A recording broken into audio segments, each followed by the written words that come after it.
Hello बच्चों, हमने पिछली वीडियोस में एल्गोरिदम और फ्लो चार्ट के बारे में सीखा था। आज इस वीडियो में हम सीखने वाले हैं एक और इम्पॉर्टेंट टॉपिक जिसका नाम है सूडो कोड। तो चलो सबसे पहले ये समझते हैं कि सूडो कोड क्या होता है। तो बच्चों, सूडो का मतलब होता है नकली या फेक और कोड का मतलब होता है प्रोग्रामिंग लैंग्वेज में लिखा गया कमांड। तो सूडो कोड का मतलब हुआ एक ऐसा प्लान जो कोड जैसा दिखता है पर प्रोग्रामिंग लैंग्वेज में नहीं होता। ये एक सिंपल लैंग्वेज में लिखा गया स्टेप बाय स्टेप प्लान होता है जिसे हम बाद में आसानी से कंप्यूटर कोड में बदल सकते हैं। सवाल ये आता है कि हम सूडो कोड क्यों लिखते हैं।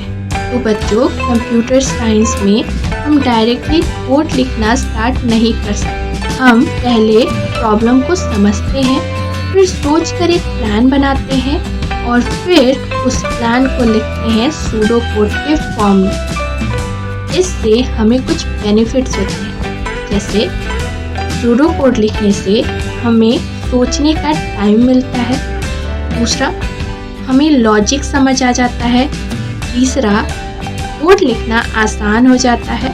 और चौथा, कोड लिखते टाइम हम कम गलतियां करते हैं। तो बच्चों, चलो सीखते हैं कि सूडो कोड कैसे लिखा जाता है। और इसके लिए हम एक एग्जाम्पल लेंगे, प्रॉफिट और लॉस का एग्जाम्पल। मान लो कि हमें एक ऐसा प्रोग्राम बनाना हो जो बताए कि हमें प्रॉफिट हुआ है या लॉस। तो हम इस प्रोग्राम को बनाने के लिए डायरेक्टली कोड लिखना स्टार्ट नहीं करेंगे। हम सबसे पहले इसका सूडो कोड बनाएंगे। तो चलो बनाते हैं सूडो कोड। पर इससे भी पहले हमें ये समझना होगा कि प्रॉफिट और लॉस हम कैसे निकालते हैं, तभी हम सही तरीके से सूडो कोड बना पाते हैं। तो बच्चों, प्रॉफिट और लॉस निकालने के लिए हमें सबसे पहले दो चीज़ों की ज़रूरत होती है।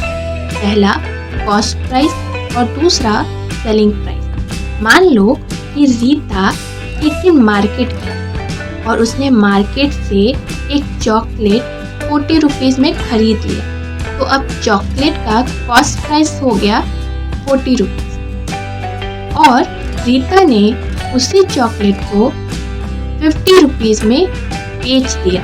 तो चॉकलेट का सेलिंग प्राइस हो गया 50 रुपीज़।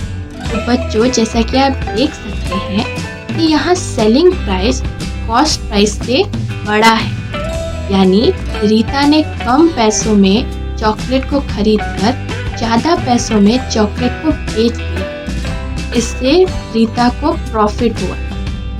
यानी जब भी सेलिंग प्राइस कॉस्ट प्राइस से बड़ा होता है तो हमें प्रॉफिट होता है। जैसे यहाँ रीता को 10 रुपीज़ का प्रॉफिट हुआ है। लेकिन अगर रीता ने उस चॉकलेट को 40 रुपीज़ में खरीदा होता, यानी कॉस्ट प्राइस होता 40 रुपीज़, और उस चॉकलेट को रीता ने 30 रुपीज़ में बेच दिया होता, तब सेलिंग प्राइस होता 30 रुपीज़। तो बच्चों, जैसा कि आप देख रहे हैं, यहाँ सेलिंग प्राइस कॉस्ट प्राइस से छोटा हो जा रहा है।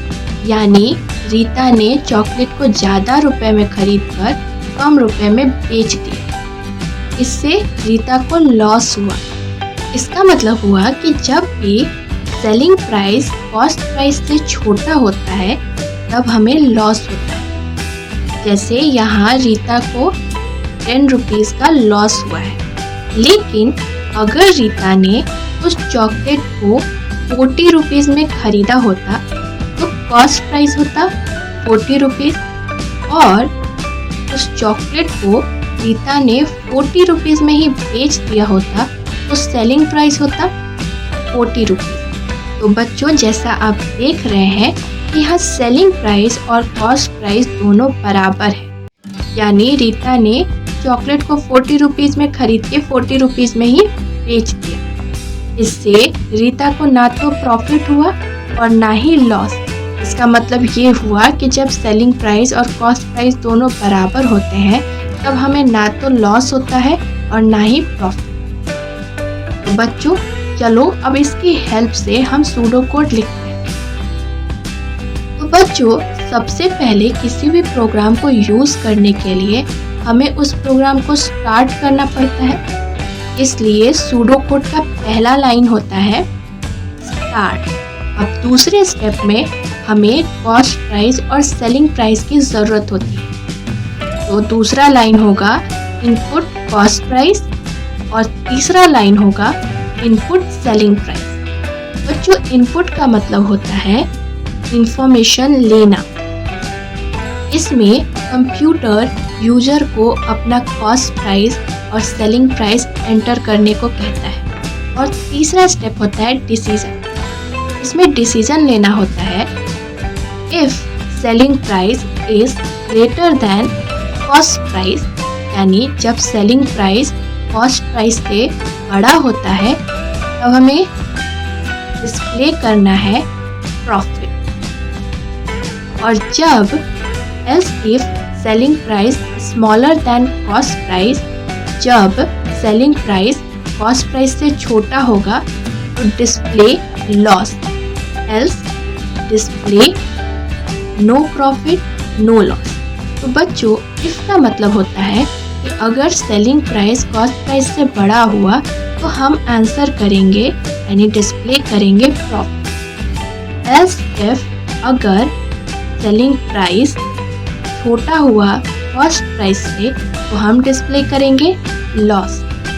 और अगर एल्स का मतलब हुआ अगर ये दोनों ही केस सही नहीं हुए, यानी ना तो सेलिंग प्राइस कॉस्ट प्राइस से छोटा है और ना ही सेलिंग प्राइस कॉस्ट प्राइस से बड़ा है, तो इस कंडीशन में हम डिस्प्ले करेंगे नो प्रॉफिट नो लॉस। और बच्चों लास्ट स्टेप होगा एंड।